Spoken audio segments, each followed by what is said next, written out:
Bonsoir à tous et bienvenue à cette émission Sujet à la Une.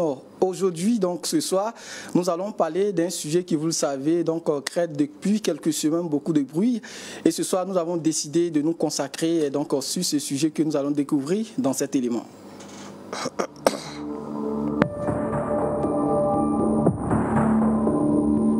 Tout est parti le 26 juillet 2022 où le président Mohamed Bazoum est retenu au palais présidentiel par la garde. À Niamey, dans la rue, des manifestants anti-putschistes demandent sa libération avant d'être dispersés par des tirs de sommation.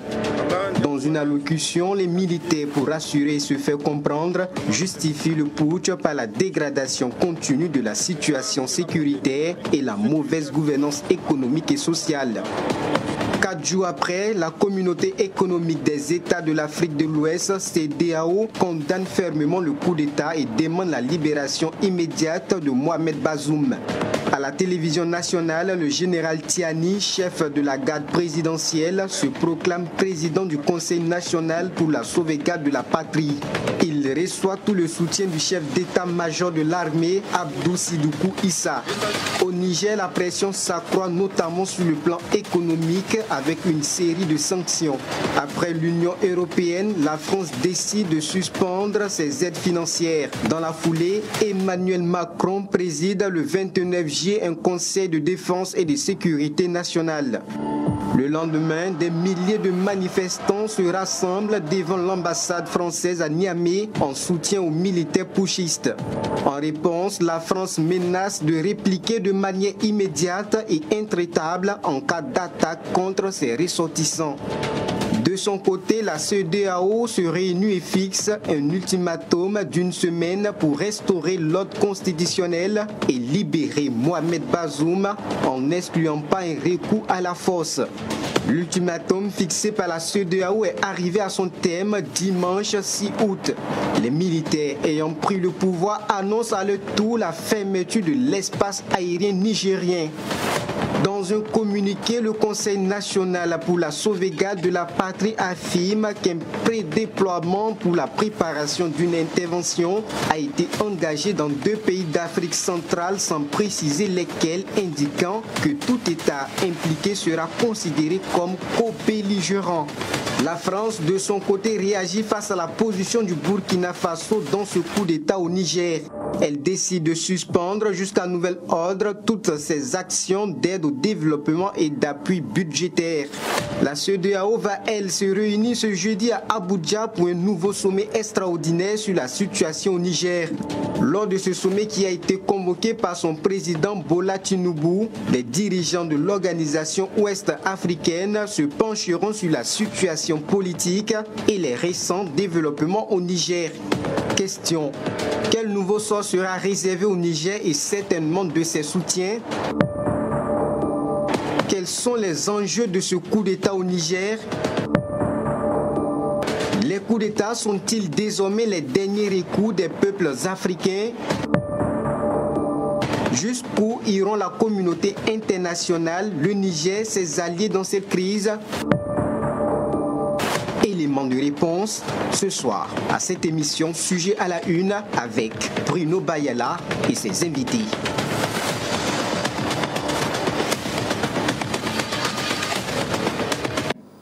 Et je suis bien installé dans ce studio avec mes invités ce soir, Lébouré Crépin-Zanzé, expert en communication et sécurité.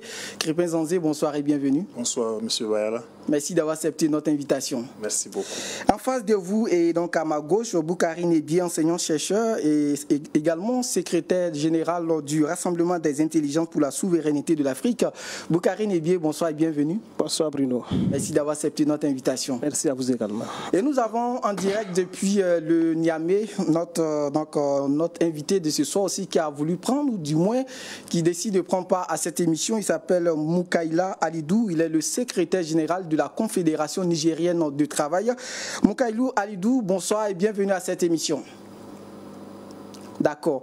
Certainement, il va nous prendre en cours de cette émission. Alors, Crépin Zanzé, voilà une semaine, on va dire plus d'une semaine maintenant, que la situation semble être un peu tendue au Niger. Alors, est-ce que ce coup d'État qu'on a assisté depuis il y a quelques jours était déjà prévisible au regard de plusieurs sorties peut-être médiatiques du président Bazoum, mais aussi peut-être de certaines informations qu'on n'avait pas aussi, qui ont conduit donc à ce coup d'État qu'on a vu? Bon, pour répondre directement à votre question, il faut dire que ce coup d'État n'était pas prévisible, bien que le président Mohamed Bazoum avait déjà, de par le passé, beaucoup gaffé dans ses sorties médiatiques, dans ses actions de communication. Pour un chef de l'État, quand vous êtes amené à dire, par exemple, que des groupes, qu'ils soient armés terroristes ou même que ce soit en temps de guerre, qu'une autre nation est nettement plus aguerrie que vous, même si cela était d'une véracité certaine, ce ne sont pas des choses qu'il faut tenir. Donc en termes de communication politique, le président Mohamed Bazoum s'était déjà inscrit dans une logique qui pouvait permettre aux uns et aux autres de récupérer cela contre lui, d'autant plus qu'on est dans une dynamique où les esprits se chauffent et il y a des choses qu'il faut éviter au grand maximum de le dire. Mais pour la question précise, ce coup d'État n'était véritablement pas prévisible à partir du moment où le Niger, dans la sous-région, semble avoir le pays le plus où il y a l'accalmie, où il y a la sécurité plus ou moins. Mais quoi qu'on dise, vous savez, quand la case du voisin brûle, il faut impérativement s'attendre à ce que la vôtre aussi s'enflamme si toutefois vous ne prenez pas les précautions nécessaires. Donc, de façon sociologique, on pouvait, pour ceux qui ont un regard amétrope, dire que il y avait déjà la marmite qui commence à s'échauffer, même si ça ne bout pas visiblement, parce qu'il faut que ça commence à bouillir l'eau à l'intérieur pour que le couvercle se présente. Mais ceux qui ont un regard beaucoup plus sociologique peuvent le voir, mais le vulgum pecus n'était quand même pas avisé pour être convaincu qu'il y avait un coup d'État. Voici pourquoi Mohamed Bazoum a été nettement surpris dans cette situation qui, quand même, je pense qu'on viendra... On va en parler voilà, on va en parler durant toute cette émission. Me fait signe qu'on a notre invité du côté de Niamey qui est avec nous, Mikailou Alidou. Bonsoir, bienvenue à cette émission. Bonsoir, merci bien pour l'invitation. Merci à vous également d'avoir accepté notre invitation pour cette émission. Je rappelle que vous êtes le secrétaire général de la Confédération nigérienne du travail. Alors aujourd'hui, dites-nous quelle est la situation actuelle au Niger? Oui, il faut dire qu'après les événements du 26 passé, il y a eu beaucoup d'événements pour d'abord soutenir les militaires ou alors les membres du BNDES qui ont voulu aussi organiser et les sanctions de la CEDEAO. Mais pour le moment, il y a quand même un calme qui règne au Niger, particulièrement à Niamey, en dehors des brigades de veille qui commencent à travailler à partir de 22h30 jusqu'au petit matin. Mais sinon, pour l'essentiel, il faut dire qu'à Niamey, les populations quand même vont à leur occupation normalement. Il n'y a pas beaucoup de remous, sauf les quelques discussions entre membres, entre camarades dans les lieux de causerie, mais sinon, on ne sent pratiquement pas grand-chose de particulier à Niamey. Alors, hier, on a appris donc la nomination d'un nouveau Premier ministre en la personne d'Ali Maman Lamine Zen. Alors déjà, comment est-ce que cette nomination est appréciée par les populations au Niger? Oui, il faut dire que cette nomination a été très bien accueillie par les populations parce que Lamine Zen, c'est une personnalité qui est connue des Nigériens pour avoir d'abord servi comme directeur de cabinet du défunt président Tanja pendant 2 ou 3 ans avant d'être nommé ministre des Finances pour redresser l'économie du pays. Et en 2010, lorsqu'il y a eu le coup d'État contre Tanja, il faut dire que l'économie quand même était au bon fixe et que les ressources financières au Niger étaient véritablement bien sécurisées. C'est valu, depuis qu'hier les gens ont appris qu'il a été nommé Premier ministre, ça a réconforté une fois de plus les Nigériens parce que Lamine Zen, c'est aussi quelqu'un qui fait l'unanimité au sein du peuple nigérien. que ce soit les organisations syndicales, les organisations de la société civile, mais y compris même les partis politiques, encore que ces derniers ont été interdits de toute activité. Mais je suis convaincu que Lamine Zen est la personne la plus visée parce qu'il n'est pas le seul, mais aujourd'hui je peux quand même dire que c'est un choix éclairé que les militaires ont eu à faire en le nommant comme Premier ministre. D'accord. Restez toujours avec nous pour cette émission. On va prendre l'avis de nos invités en plateau. Alors, Boukari Nebié, l'autre question, peut-être bien avant la réaction de notre invité Mikailou Alidou, qui est donc au Niger, c'est d'abord de comprendre, est-ce qu'aujourd'hui, les coups d'État sont les derniers recours pour les peuples africains de mieux se faire comprendre lorsque les peuples on estime à un certain moment que les chefs d'État n'arrivent plus à les comprendre, ne veulent plus répondre à leurs aspirations. Est-ce que les coups d'État aujourd'hui en Afrique sont une solution pour mieux se faire comprendre? Merci Bruno pour cette invitation.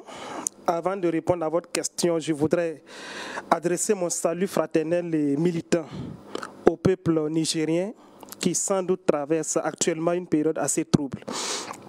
Je souhaite et je prie que la paix revienne dans leur pays également et que le Niger et le Burkina puissent travailler en bonne intelligence pour combattre notre ennemi commun, le terrorisme. Pour revenir à votre question, les coups d'État ne sauraient être la solution. C'est quand on a presque exploré toutes les voies constitutionnelles et qu'on n'a pas la solution qu'on passe au coup d'État. Aujourd'hui, si les États africains, pour ceux qui sont déjà gouvernés par des régimes militaires, quand on regarde un peu, quand ces coups d'État ont lieu, la population ne s'organise pas comme il se doit, comme il aurait fallu pour défendre les régimes déchus. C'est vrai, il y a des tentatives de mobilisation, mais pas qui mobilisent des foules assez grandes. Cela pourrait amener à croire que, ou à conclut que, effectivement, les populations, à un certain moment, quand on estime que les régimes dits démocratiques échouent presque dans leur mission de protection de la population pour ce qui est de notre pays, dans le cadre de la lutte contre le terrorisme, mais le dernier rempart reste les militaires. Et je vais prendre le cas du Burkina Faso. Quand il y a eu le coup d'État en 2021, coup d'État contre Roch Marc Christian Kaboré, on n'a pas vu de mobilisation de population, à commencer par les militants du MPP, pour faire barrage à ce coup d'État-là. On pourrait rétorquer, si on ne mène pas l'analyse de façon assez profonde, que c'est parce que les militaires avaient des armes. Mais non. En 2015, le coup d'État de Njéré, c'était des militaires. Mais la population est sortie. Quand on regarde au Mali, les militaires sont sortis, les militaires ont fait le coup d'État contre IBK. La population ne s'est pas mobilisée pour faire face aux militaires pour demander que IBK soit rétabli. Quand on regarde ce qui se passe au Niger, c'est pareil. C'est vrai, il y a eu tentative, mais pas une mobilisation assez forte.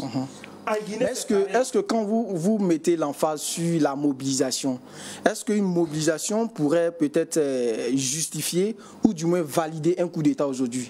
Est-ce que c'est l'impression que vous avez? Oui, ce que je suis en train de dire, c'est que si les populations ne s'organisent pas, ne sortent pas massivement pour demander aux militaires qui font ces coups d'État-là de remettre le pouvoir au président dit constitutionnellement ou bien démocratiquement élu, mais cela sous-entend que les populations à un certain moment ont vomi ces dirigeants-là.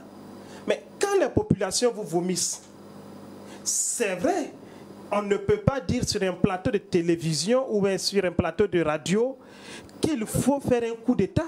Mais à un certain moment, on a l'impression que les populations exaspérées par de la passivité ou bien l'inaction des régimes dits démocratiques souhaitent que les militaires reviennent. Et c'est ce qu'on est en train de voir aujourd'hui. D'accord, c'est ce qu'on est en train de voir aujourd'hui. Crépin-Zanzé, c'est vrai que pratiquement quand on écoute les militaires qui prennent le pouvoir, la raison qui est donc avancée, c'est notamment la dégradation de la situation sécuritaire, mais aussi en griffe la mauvaise gouvernance. Est-ce que les raisons qui ont été évoquées par le Niger pour justifier justement ce coup d'État, est-ce que ces raisons-là sont largement suffisantes pour arriver à un tel coup d'État quand on regarde la situation du Niger par rapport, la situation sécuritaire du Niger par rapport à celle du Burkina Faso? Bon, je vais vous épargner des analyses que je vais appeler bureaucratico-politiques. Je rappelle que vous êtes expert aussi en sécurité. Justement, voilà pourquoi je vais vous faire l'économie de ces analyses bureaucratico-politiques, parce qu'on en a déjà tellement entendu, pour vous parler des aspects que je vais appeler technico-opérationnel. Et vous l'avez bien posé la question, est-ce que les motifs avancés sont suffisants pour justifier ou pour valider ce coup d'État? Moi, déjà, je dois le dire, je ne suis pas d'accord avec le général Tchiani pour ce coup d'État, mais je suis très content que le coup d'État arrive. Pourquoi je ne suis pas d'accord avec le général Tchiani?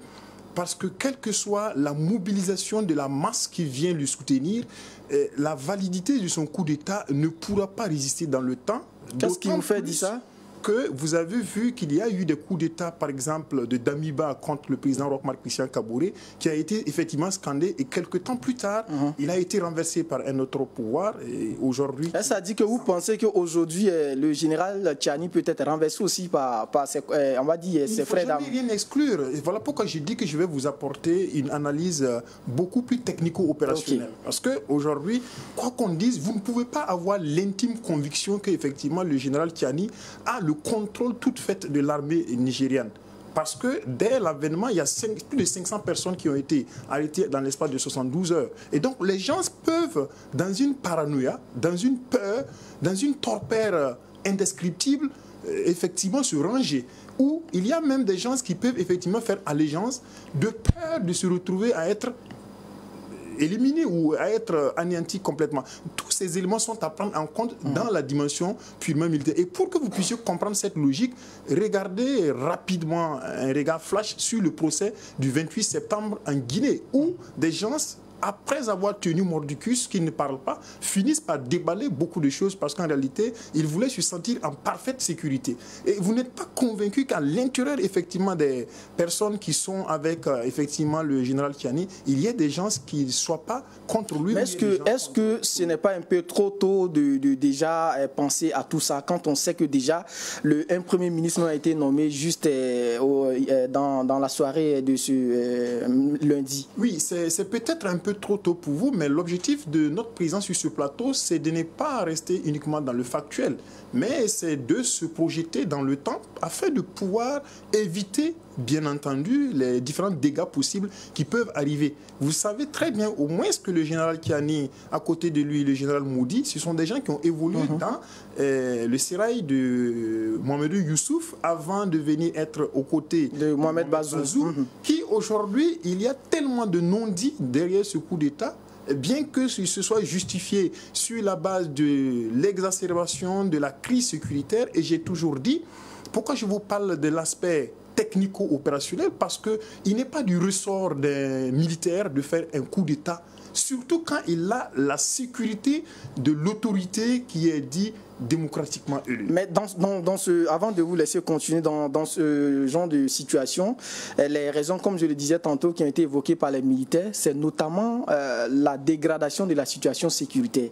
Et lorsqu'on parle de situation sécuritaire, ce sont les militaires qui sont mieux placés pour comprendre exactement qu'est-ce qu'il faut faire aussi pour régler ce problème. Est-ce que ce n'est pas ce qui justifie tout ça? Je ne suis pas nigérien pour le dire, mais au moins j'ai des entrées à partir du Niger aussi, et je suis l'actualité qui est dominante, contrairement par exemple au Mali, où vous allez prendre la zone de Gao, de Kidal, qui sont beaucoup plus sous l'emprise des groupes terroristes, ou vous prenez le Burkina Faso, vous avez par exemple pratiquement le Sahel, qui est difficile d'accession, ou vous prenez par exemple des zones comme Congo aussi. Le Niger ne se retrouve pas dans ce cas. Contrairement à ces deux zones que j'ai citées, où la recrudescence des attaques est perpétuelle, au Niger, il n'y a pas cette recrudescence des attaques, et encore par rapport à la gravité ou à l'ampleur des attaques au Niger, on n'observe pas. Je ne suis pas là en train de vouloir dire qu'il n'y a pas des attaques au Niger, mais par rapport à la recrudescence et mieux par rapport au déroulement et à la maîtrise, à comment circonscrire le phénomène au Niger et les deux autres États. Il y a une nette différence entre le Niger et les autres États. D'accord, on va prendre certainement la réaction de Alidou qui nous écoute donc depuis le Niger. Alors Alidou, vous avez écouté tout à l'heure Crépin Zanzé qui peut-être, si j'arrive bien à résumer un peu ce qu'il a dit, est-ce qu'aujourd'hui le choix porté sur Tchiani, donc de diriger cette transition-là, est-ce qu'au Niger là-bas ce choix est apprécié positivement par les populations, ou bien il y a une partie de la population qui n'est pas d'accord avec le choix de Tchiani, donc qui va diriger cette transition-là? Oui, merci bien. Peut-être que vous allez m'excuser par rapport à la qualité de mon intervention parce que vous savez que nous sommes sous embargo. Le Nigeria a suspendu son électricité. Donc, nos réseaux ne fonctionnent pas comme ça se doit, de telle sorte que le réseau coupe à des moments. D'accord, allez-y, on vous entend bien. Oui, non, j'ai bien suivi les deux interventions de mes frères du Burkina sur le plateau. Ce que je voulais rappeler pour le dernier intervenant, c'est que nous vivons les mêmes situations par rapport à la situation sécuritaire. Je voudrais vous informer qu'au Niger, vous avez des villages entiers qui étaient sommés de quitter, des communes d'ailleurs, qui étaient sommées de vider les lieux. Mais c'est qu'il y a eu des attaques un peu pas très loin même de Niamey. Je ne sais pas si vous avez suivi l'intervention des militaires après la prise du pouvoir, les explications qu'ils ont données par rapport à la gestion de la question sécuritaire, où ils disaient qu'à des moments, face à l'ennemi, au moment où ils doivent attaquer l'ennemi, on leur demande de replier parce que il y a une barrière à ne pas franchir. En fait, nous vivons les mêmes situations que le Burkina et le Mali par rapport au djihadisme. Maintenant, la question du coup d'État, vous savez, c'est lorsque les militaires prennent le pouvoir qu'on parle de coup d'État. Mais écoutez, lorsque les règles démocratiques ne sont pas respectées, lorsque les libertés individuelles et collectives ne sont pas respectées, lorsque les manifestations publiques sont systématiquement interdites, lorsque corruption prend le dessus sur la bonne gouvernance, lorsque le favoritisme fait le tour de l'administration, je pense que c'est aussi une remise en cause des règles démocratiques, donc une remise en cause de la démocratie. En réalité, les militaires étaient venus... Oui, Ali Douma, est-ce que tout ce que vous évoquez aussi aujourd'hui, comme peut-être mauvaise gouvernance, est-ce que ce n'est pas ce qui aussi est donné de constater dans d'autres pays où il n'y a pas eu coup d'État? J'arrive, je vais finir mon analyse parce qu'il faut aussi expliquer un peu ce que nous vivons ici. Et c'est ce qui a fait en sorte que les militaires, non pas parce que c'est Tchiani aujourd'hui pour le Nigérien, qui que soit celui qui va faire ou qui faisait ce coup d'État, allait avoir l'assentiment des populations nigériennes. Parce qu'au fait, les Nigériens, à un moment, c'est comme si c'était dans une prison qu'ils se trouvaient et qu'on vient d'ouvrir la porte de la prison et ils se sentent libres. En fait, le coup d'État était venu libérer le peuple nigérien.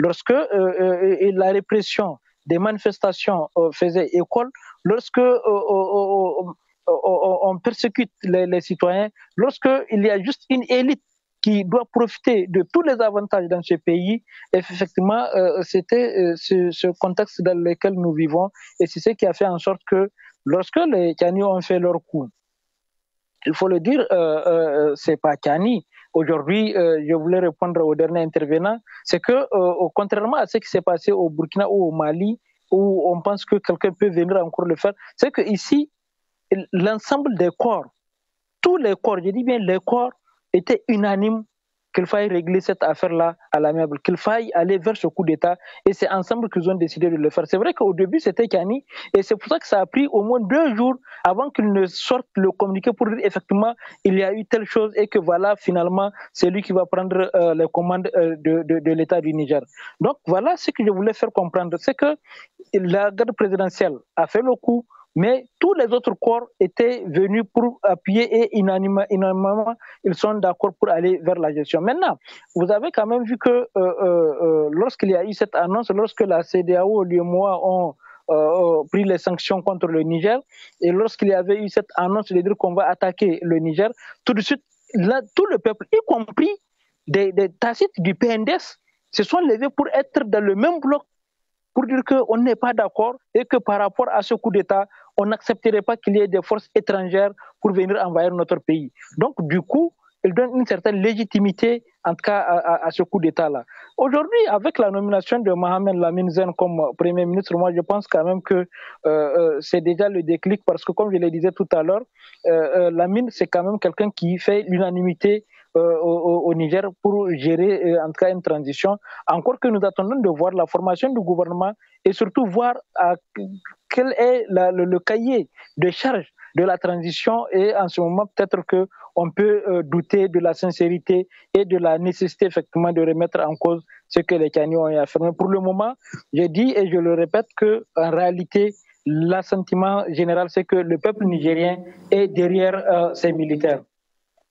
Vous restez avec nous, donc on va poursuivre cette émission avec Boukari Nebié. Voilà donc une raison qui a été évoquée parmi tant d'autres par Alidou pour expliquer ce coup d'État. Il y a aussi une partie de la population, ou du moins quelques observateurs, qui estiment aussi que ce coup d'État au Niger est juste ou simplement une adhésion du Niger à cette série de coups d'État qu'on a en Afrique. Est-ce que aussi vous comprenez cette opposition de ces observateurs-là?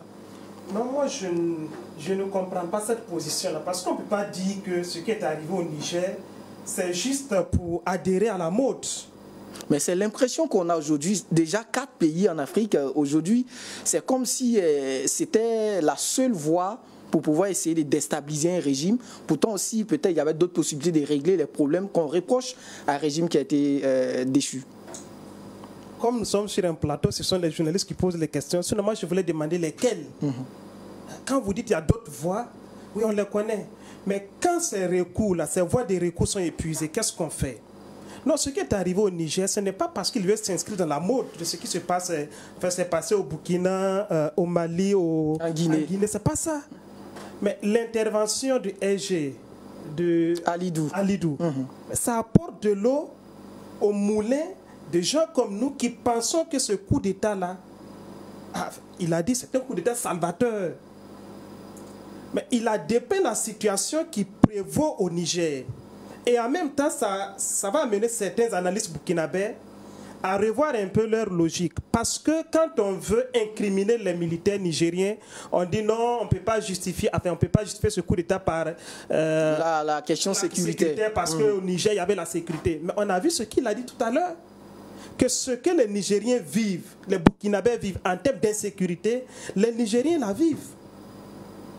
Donc, mais j'ai envie de dire même, ce coup d'État-là, pour moi, c'était la première question adressée à Zanzé. C'est vrai que Zanzé a dit que ce n'était pas prévisible, mais moi je dis que c'était prévisible. C'était prévisible. Parce que... Mais si vous dites que c'était prévisible, cela voudrait aussi quelque part dire que le Niger voulait simplement aussi faire un coup d'État depuis longtemps, seulement que les autres pays ont fait, par exemple, bien avant le Niger. Non, je n'ai pas dit que les autres pays voulaient faire avant le Niger. Parce que l'autre coïncidence qu'on remarque dans tout ça, c'est pratiquement les mêmes raisons. Et la question sécuritaire, la mauvaise gouvernance. Et quand on regarde aussi les dernières décisions qui ont été prises par les autorités du Niger aujourd'hui, c'est notamment la suspension de certaines chaînes. Tout ça, on a pratiquement les mêmes décisions qui ont été prises au même moment. On va dire pour justifier tout ça. Si vous permettez. Oui, Alidou, vous voulez réagir? Oui, je voulais réagir parce que sinon ça va m'échapper. Au fait, je voulais juste rappeler que il faut s'en souvenir quand même qu'au Niger, il y a eu au moins à 2 ou 3 reprises des militaires qui ont été arrêtés pour tentative de coup d'État.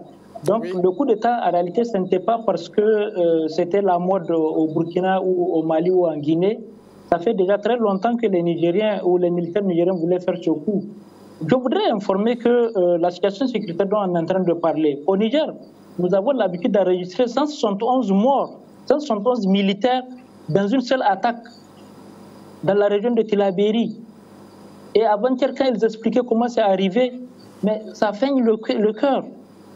il faut comprendre aussi que les militaires ont beaucoup enduré avant d'agir. Sinon, ce coup d'État, c'était prévisible en réalité. Mais ça a surpris les gens parce que les gens ne s'attendaient pas que ça arrive de telle manière. Mais sinon, c'était prévisible qu'il faille aller vers un coup d'État. D'accord. Je pense qu'on a compris votre position, oui. Moi, je n'avais pas tous les détails qu'il est en train de donner. Mais moi, je disais que c'était prévisible en me fondant sur deux aspects essentiels. Le premier aspect, est-ce qu'on pense que dans un pays sérieux, le président de la République, chef suprême des armées, sort pour dire, Zanziel l'a rappelé, pour dire que les terroristes, les groupes armés sont plus aguerris que lui, sa propre armée. Est-ce que vous pensez que dans un pays sérieux, ce n'était même pas un coup d'État? C'était la population qui descend. Mais est-ce que lorsque Bazoum a dit ça aussi, dans le fond, ce n'était pas aussi la réalité? Quelle est la réalité? Aujourd'hui, c'est parce que aussi, par exemple, au Burkina, les autorités ont compris cela, qu'ils sont en train d'essayer de renverser la tendance. Sinon, en son temps aussi, les terroristes étaient plus armés, ils avaient même les armes plus sophistiquées aussi que nos armées. Est-ce que ce n'était pas une réalité? Un chef d'État ne s'assoit pas devant un plateau de télévision pour dire que les terroristes sont plus aguerris que celui de son armée. Ce n'est pas possible. On ne peut pas l'accepter. Et quand vous dites ça, et en même temps on apprend que Bazoum libère des terroristes, en même temps on apprend que Bazoum empêche son armée, bien qu'elle n'était pas aguerrie, d'aller à certains endroits pour combattre les terroristes. Qu'est-ce qu'on doit comprendre par là? D'accord. Que c'est Bazoum lui-même qui a affaibli son armée pour la mettre à la disposition des groupes terroristes. D'accord. Crépin Zanzé, l'autre question que je voulais comprendre aussi avec vous, c'est notamment les différentes délégations, à savoir la CEDEAO, l'Union africaine, mais aussi l'ONU.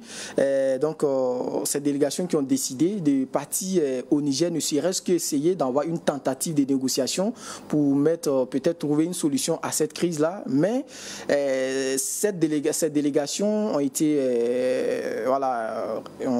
les Nigériens, les autorités de la transition ont refusé de les recevoir. Est-ce que quelque part aussi ça ne complique pas la situation du Niger de ne pas essayer de trouver une solution à cette crise-là le plus rapidement possible? Évidemment que ça complique la situation, mais il faut d'abord dire que l'un ou le multiplicateur commun propre à toutes ces situations que nous vivons, ces coups d'État, c'est la France, le maître mot ou le mot fétiche qui est le plus souvent brandi, qui est le plus souvent utilisé pour effectivement drainer avec soi les masses populaires.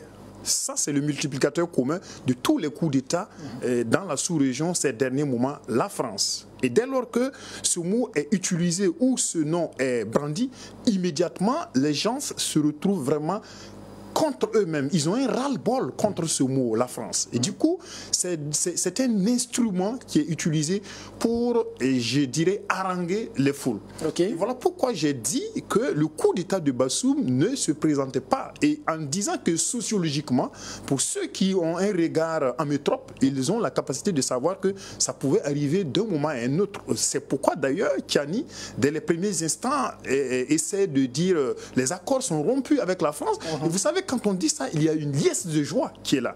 Et justement, avoir l'adhésion de la population. Et c'est ça, cette maladresse militaire qui peut réellement coûter à beaucoup d'entre nous. Quoi qu'on soit, que la France disparaisse aujourd'hui, nos États ne mourront pas. Ça, c'est une réalité. Mais que beaucoup de choses soient rompues avec la France, il y a des hommes et des Burkinabés qui peuvent encore mourir beaucoup de faim. Ça, il y a une crise de réalité. Nos États ne disparaîtront pas, mais il y aura beaucoup de dégâts. Voilà pourquoi moi je dis que techniquement, un coup d'État venant d'un militaire, surtout chargé de la garde rapprochée du chef de l'État, c'est suicidaire. Et ce n'est pas professionnel. Ça dit aussi qu'aujourd'hui... Je parle avec... ici, je parle avec les lunettes d'un expert des questions de sécurité et état militaire. Vous ne pouvez pas avoir la responsabilité de la garde rapprochée d'un chef d'État et vous le faites. Ça veut dire que vous sortez et vous embastillez la personne. Je peux être d'accord qu'il y ait une liesse, effectivement, qui justifie, qui défend, parce que Tchani, à l'intérieur, a les éléments de données.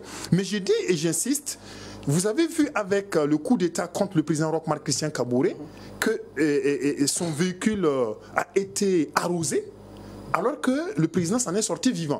Ça veut dire simplement qu'il y a un monsieur qui a fait un travail qu'on appelle un travail professionnel. Alors que, après ça, la population est sortie pour applaudir ceux-là qui ont fait le coup d'État. Autrement dit, le général Tchiani avait la possibilité de mettre fin à la vie de Mohamed Bazoum. Et rien ne nous dit que techniquement, dans 3-6 mois, Bazoum ne serait pas vu comme étant quelqu'un qui était en train de dérouler un plan, mais qui serait vraiment très défavorable à certains classiques du pouvoir. Je termine. Rapidement. Parce que les dernières informations qui remontent aujourd'hui, le SG a dépeint la situation sécuritaire, Alidou a dépeint la situation sécuritaire, et je vous le dis, il y a avant-hier, nous avons par exemple assisté à ce carnage-là sur l'axe 51C Bitou. Est-ce que cela suffit largement encore pour dire non, la situation sécuritaire au Burkina Faso n'est pas vraiment maintenue, n'est pas vraiment circonscrite? Automatiquement, un autre capitaine ou un sergent ou un capitaine ou un autre général, soit il prend les armes. Voilà pourquoi moi je dis que je vous apporte une lecture technico-opérationnelle. Sur le terrain, vous avez un chef d'État. Si entre le général Tchiani et le président Mohamed Bazoum, il y a dissension, il doit lui dire: mon Excellence, Monsieur le Président, voici les éléments sur lesquels on doit corriger pour que les choses puissent marcher. Et si on ne s'entend pas bien, dans un État qui se veut démocratique, on rend le tablier. Voilà pourquoi je fais appel, par exemple, au général de Villiers, Gérard de Villiers, en France, qui, pour des dissensions, compte tenu simplement du budget alloué à l'armée française, c'était vu à un moment donné et il a rendu le tablier. Parce qu'au fond, les dégâts que cela peut causer sont immenses. Comme je vous ai parlé du cas du président Roch Marc Christian Kaboré, si vous me permettez, je termine en 30 secondes. Il a fallu que les hommes de Evra Somda, le chef d'état-major de la gendarmerie, réussissent à mettre la vie du président Roch Marc Christian Kaboré à l'abri. Et s'il y avait altercation, s'il y avait confrontation, vous imaginez que la CEDEAO intervienne aujourd'hui, inévitablement, il y aurait vraiment beaucoup de dégâts. Voilà pourquoi je vous parle d'une lecture technico-opérationnelle pour éviter que demain matin encore, le général Tchiani qui est là ne se retrouve pas à être renversé lui-même parce qu'il s'écarte. D'accord, vous avez demandé 30 secondes pour chuter. Alidou, vous nous recevez. L'autre question à votre niveau, c'est notamment les différentes délégations qui avaient décidé, ou du moins jusque-là, parce que les autorités ont refusé de les recevoir, l'ONU, l'Union africaine, mais aussi la CEDEAO. Alors aujourd'hui, au Niger, qu'est-ce qui pourrait expliquer? C'est vrai que les autorités ont évoqué notamment la colère des populations, leur révolte, tout ça. Mais est-ce que cette manière de refuser la CEDEAO, aujourd'hui le Niger ne se met pas dans une position de faiblesse quand on sait que ces différentes délégations étaient en train de vouloir régler le problème? Oui, d'abord, avant de répondre à cette question, je voulais rappeler que ce coup d'État de Tchiani n'a pas connu de coup de feu en réalité. En tout cas, jusqu'aux environs de 18 h, il n'y a eu aucun coup de feu, que ce soit dans le palais ou à l'extérieur du palais. Il a fallu que quelques militants du parti au pouvoir manifestaient pour venir à la présidence, vouloir libérer Bazoum. C'est en ce moment qu'il y a eu des échanges de tirs et puis c'était pour disperser les manifestants. Sinon, pratiquement, il faut dire que c'était un coup qui a été minutieusement préparé et ils ont réussi à le faire. Maintenant, s'agissant des missions, écoutez, moi je pense que la CEDEAO quand même doit être sérieuse en elle-même. Parce que vous estimez que la CEDEAO n'est pas sérieuse? Non, mais écoutez, vous avez vu quand les sanctions ont été énoncées contre le Niger, quand je parle de CEDEAO, je parle des chefs d'État de la CEDEAO. Aucun pays, aucun chef d'État des pays membres de la CEDEAO n'a eu l'adhésion de sa population par rapport aux sanctions affligées contre le Niger et surtout par rapport à une intervention militaire contre le Niger. Ça, c'est une deuxième chose. C'est qu'aujourd'hui, après l'expiration de l'ultimatum, la CEDEAO, l'Union africaine, les Nations unies ont voulu une mission sur Niamey pour une médiation. Mais n'oubliez pas que c'est la même CEDEAO qui a fermé les frontières entre le Niger et les autres pays membres de la CEDEAO. Alors, mais ils vont passer comment pour venir au Niger? J'arrive entre nous. Et ils vont venir comment? Non, il y a une logique. Et la CEDEAO, le protocole de la CEDEAO, c'est la libre circulation des personnes et des biens. Vous ne pouvez pas empêcher aux populations de circuler comme ça se doit. Moi, quand il y a eu le coup d'État, je vous donne mon exemple. Quand il y a eu le coup d'État, j'étais en Italie. Je voulais rentrer à la maison, je n'ai pas pu. J'ai fait une semaine en train d'attendre. J'étais obligé de prendre un autre billet, descendre à Cotonou, prendre la route, venir à la frontière, faufiler pour être au Niger. Mais c'est la même CEDEAO aujourd'hui qui dit on va venir avec l'Union africaine et avec l'ONU pour venir négocier. S'il vous plaît, il faut d'abord. C'est la même règle. Je voulais que vous compreniez que la CEDEAO est en train de tomber. La CEDEAO tombe dans son propre piège. J'ai dit bien, la CEDEAO tombe dans son propre piège de vouloir fermer les frontières sur le Niger. Et aujourd'hui, elle veut utiliser, mais si elle le fait, c'est une violation aussi. D'accord. Donc ça veut dire quand on vous écoute... S'ils veulent venir négocier, j'arrive, s'il vous plaît. S'ils veulent venir négocier, ils suspendent d'abord les sanctions. Okay. Ils demandent à venir. Et on reste, et en ce moment, la gente peut venir dire oui, ok, maintenant puisqu'il n'y a pas les sanctions, on peut discuter, qu'est-ce que vous nous proposez, qu'est-ce que vous voulez qu'on fasse.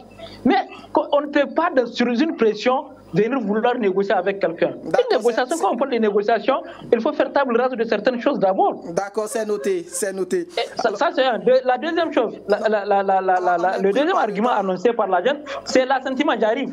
Le deuxième argument, c'est l'assentiment populaire. Okay. Aujourd'hui, le peuple nigérien est plus que jamais déterminé à en découdre avec la CEDEAO.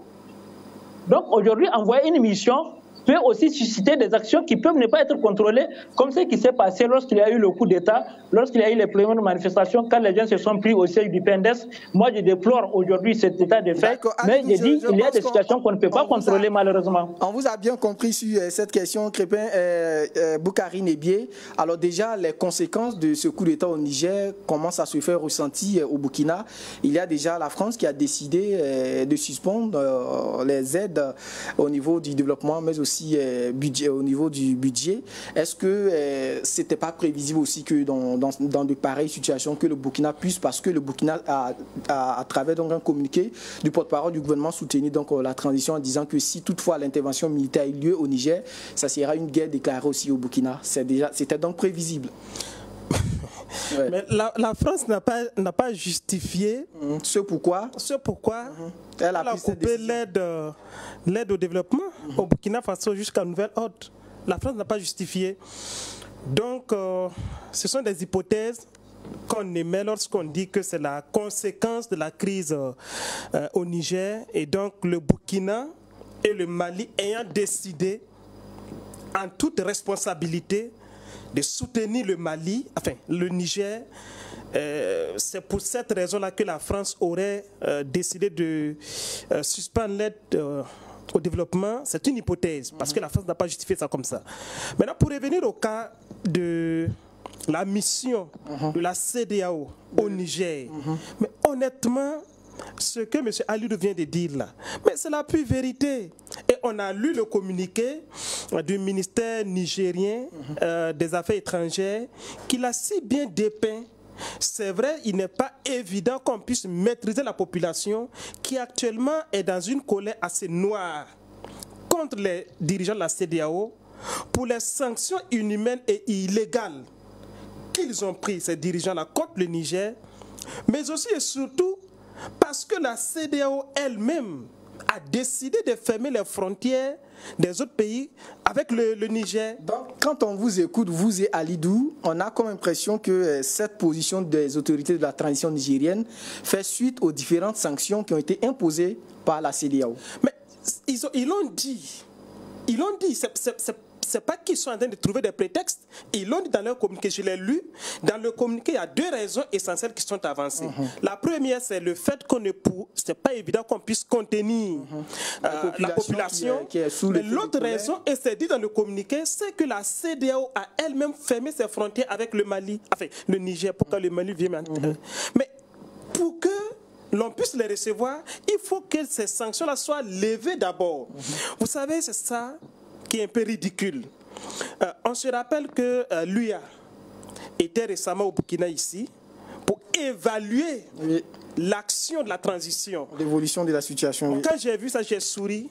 J'ai dit, je serai un conseiller des autorités que je n'aurais pas accepté qu'on les reçoive. Pour une raison assez simple. Moi, je suis un enseignant.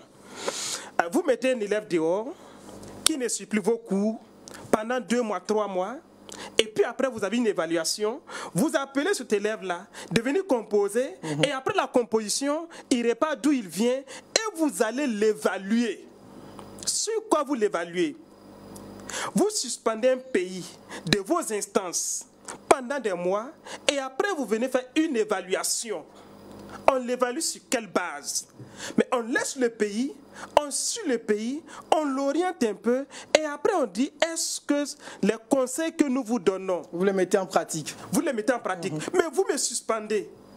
Je fais ce que je veux. D'accord. Sur quelle base viendrez-vous dire que je ne suis pas sur la bonne voie? C'est exactement ce qui arrive au Niger.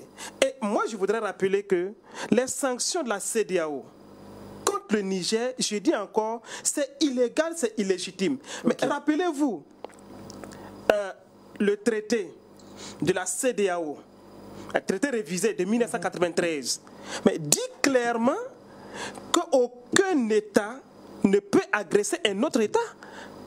La non-agression entre États membres. Donc la CEDEAO n'est pas dans son rôle de... La CEDEAO n'est pas dans son rôle. Si vous permettez, je peux... Je le lis rapidement. Rapidement, on est pris par le temps. Il nous reste quelques minutes.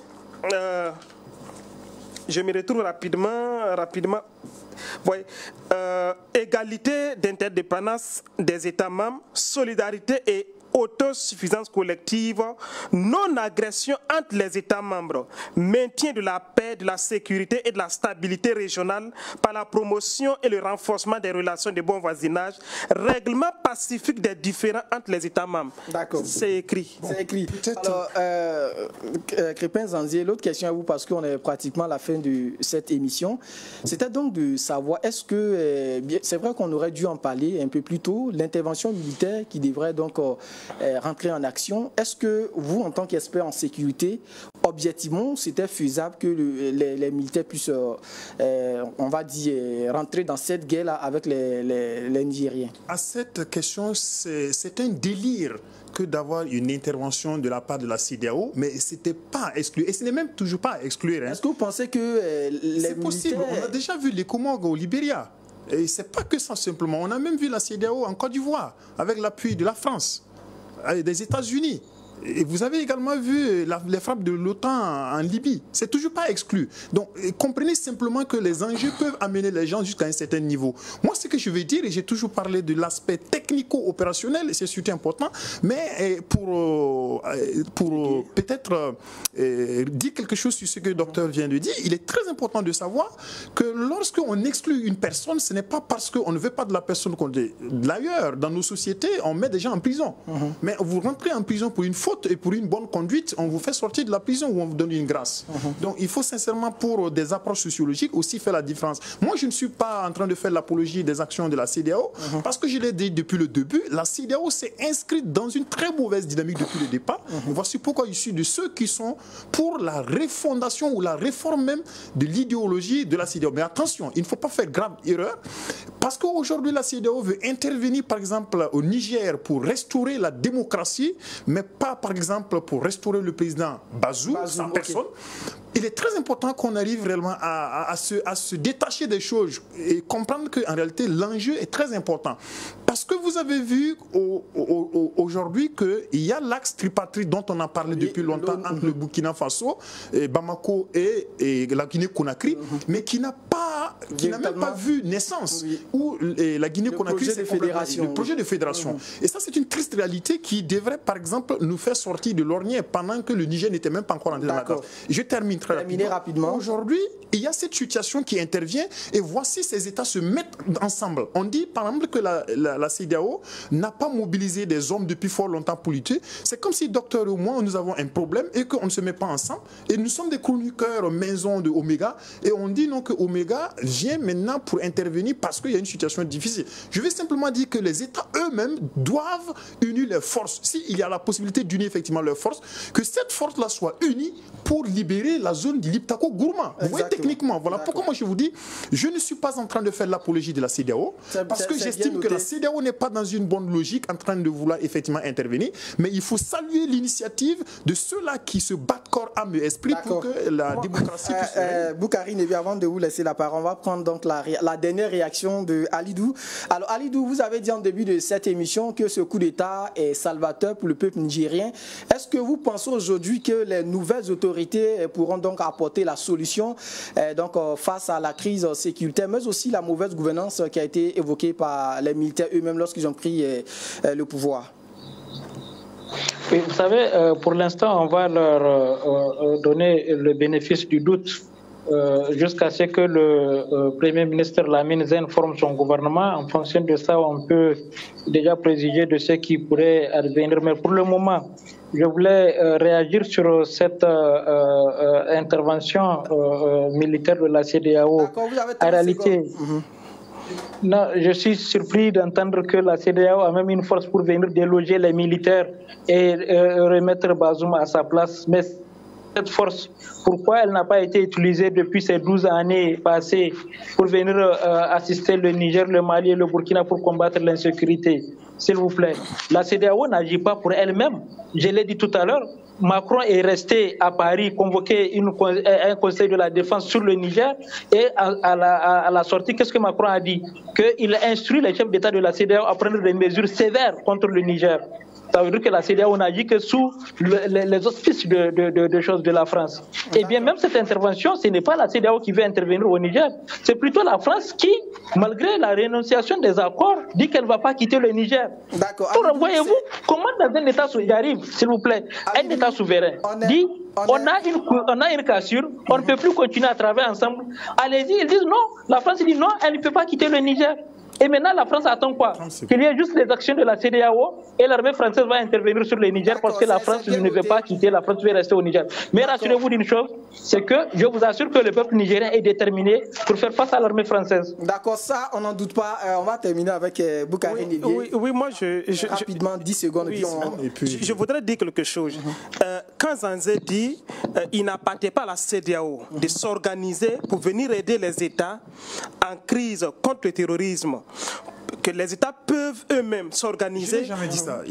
D'accord, donc peut-être que je n'ai pas bien compris. Okay. Mais il ne faut pas dire que c'est parce que les États ne veulent pas s'unir, ce n'est pas la CEDEAO le problème.